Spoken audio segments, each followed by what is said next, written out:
Hello and welcome to Retro Reviews, my channel where I review my favorite retro video games of all time as well as some modern releases I have recently finished. Today I want to talk about the Nintendo Switch 2 because where the heck is it? We have been waiting for an announcement for quite a while, and it seems we've gotten somewhat of an update here. Nintendo CEO Shuntaro Furukawa has announced that there are no plans to change the announcement window for the Nintendo Switch 2. He announced back in May that it was going to be sometime before March 2025, which is the end of the fiscal year for Nintendo. So they said there have been no plans to change that, that it's still going to be announced by the end of March 2025, which is a bit head scratching for a lot of people because most people are speculating that the console is going to launch in April or May. If they're waiting all the way until March, they give themselves the entirety of that window. It's very unlikely they're going to launch the console a couple months afterward or even a month afterward. I went back and checked, and the Nintendo Switch was announced October 20th, 2016, and then ended up launching on March 3rd, 2017, which is about 5 months or 135 days because I had to be exact there, just thought it'd be fun. So it's a pretty good window of time between the announcement of the console and the launch. They could surprise me. This could be a way to throw off people, think like, oh yeah, they've still got lots of time, and they might even say we're going to announce it next week.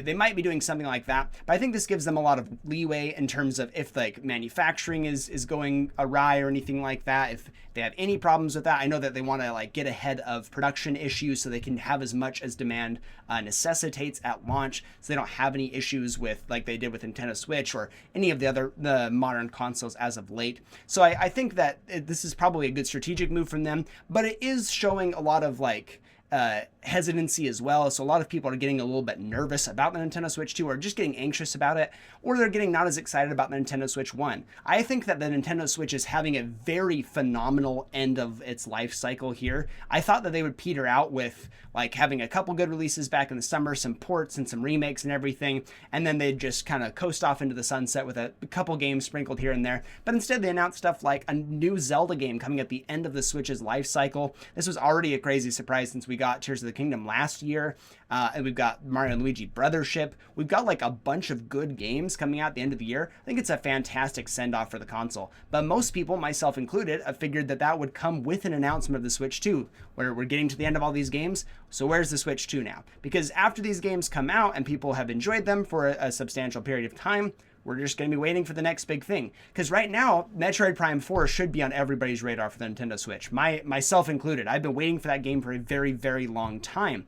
I've been really excited about it, and it is coming in 2025 sometime. And it's I know a lot of people speculated that it was like the footage and everything was running on Switch 2. Apparently, some eagle-eyed people and some people that know a lot more than I have broke down that no, in fact, the trailer they showed is definitely running on a Nintendo Switch. That's definitely running on current gen hardware. They've just optimized it, made it look really, really fantastic.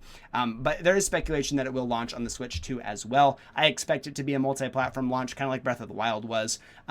But it's just like one of those games where I should be over the moon excited about it, but because we haven't heard heads or tails of the Switch 2, and if it's going to be a Switch 2 title or not, I'm just not nearly as excited. And this has been shown in some of the forecasting as well. Nintendo has cut back their forecasting. I believe it was somewhere in like 1.35 million units that they were expecting to sell in this short period of time. Now they're cutting it down to like 1.25, which isn't like a crazy amount drop, but it is a big cut percentage wise, and it is a little bit concerning for people that are like invested in Nintendo that want to like know when the next big thing is. If sales are declining on the Switch, despite how popular it's been, then we need something else to stimulate sales for the company. And it would make sense that a Nintendo Switch 2 announcement would not only drum up interest for the next console, but also for the current generation right now. People can get really excited about what's to come for the Switch 2. So let's get all of our Switch games out of the way. Let's buy up everything that we need to buy, play through everything, and then we can get excited for the Switch 2. Stuff like that. Now, the Switch console is on track to likely become the best-selling console of all time. As of the end of September of this year, the console has sold 146 million units, just a little bit over that. And to put that in perspective, that is just shy of just under 9 million units behind the PlayStation 2 in terms of total lifetime sales. And that's crazy. The PlayStation 2 is the best-selling console of all time, and it has been for a very long time. The DS got very close with 154 million units between all of its different variants and everything. It was on the market for quite a while. I think its backwards compatibility helped it out quite a bit, but it was also just a remarkable piece of tech. So we've got the PlayStation 2 and the DS and the Switch. That's the top three right now in terms of overall sales for home and mobile consoles, or hybrid in the case of the Switch here. So it looks like we definitely could see the original Nintendo Switch hit that 155 million unit threshold here. I think if they keep it on the market even after the Switch 2 comes out, like most manufacturers do with their older hardware, like PlayStation 4 was being sold for a very long time after the PlayStation 5. I mean, it still is. Like, we've still got other consoles like the Xbox One. We have that happen. So I think that they have a very real chance of that still becoming a thing, especially with holidays coming up and everything.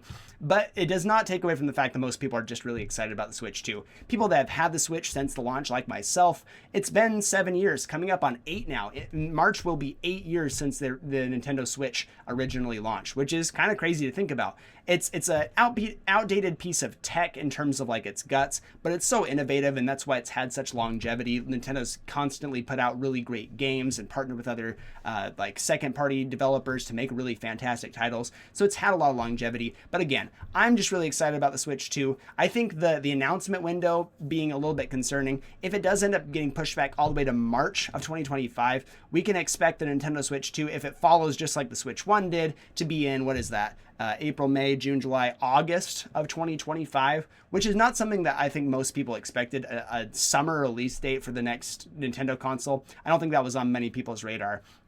But I will say, if it gives them enough time to make it a really fantastic console launch, if they've eliminated stuff like stick drift and like the Joy-Con disconnection and everything, if they get the console coming out the gate swinging really hard without any major issues, I think it's worth waiting a little bit. I can be patient. I've got a Nintendo Switch. I've got my PlayStation 5. I've got an Xbox One. I have plenty of games to play in the meantime. I can certainly wait. It is just one of those things where we're all just really excited. We're all getting really hyped about the Nintendo Switch 2. And so it's just like, where is the announcement? We all want to know what the console is going to be first and foremost. I think that's what most people are excited about. We know it's just going to be another hybrid console, but we want to know what the bells and whistles are for this console. Is it going to be very iterative of the Nintendo Switch, or is it going to be super innovative and be like super like a new gimmick that we can all get really excited about? I think we're all just excited about that, and of course we're excited about the games. I think that's the biggest thing that doesn't make sense to me in terms of waiting for the Switch 2 to be announced. It's like, we don't have a lot to look forward to for the Switch now, so we expect the Switch 2 because we want to get all the new killer apps that are going to be launching on the Switch 2. Primarily like a new 3D Mario game. That's probably what most people are thinking of. Or maybe an Ultimate Deluxe for Smash Brothers, like a la Mario Kart 8 Deluxe. A Mario Kart 9 would be phenomenal. We're waiting for those killer titles that we're just really jonesing for at this point, and there's not much on the horizon in terms of just the original Switch hardware. Metroid Prime 4, as awesome as it is, has a release date window of 2025, which is the entire year, which isn't that much to look forward to. And I can't think of many other big titles on the horizon outside of the ones that just launched, like Echoes of Wisdom and Brothership. So I'm excited about the Switch 2 release window. I think if they're going to announce it soon, it should be this month. I don't think they'll announce it in December. I don't think they'll announce it in January. So I think it'll be this month or sometime really close up to that deadline that they've given themselves in March 2025. Let me know in the comment section down below what you think. Thank you so much for watching. I'll see you on the next one.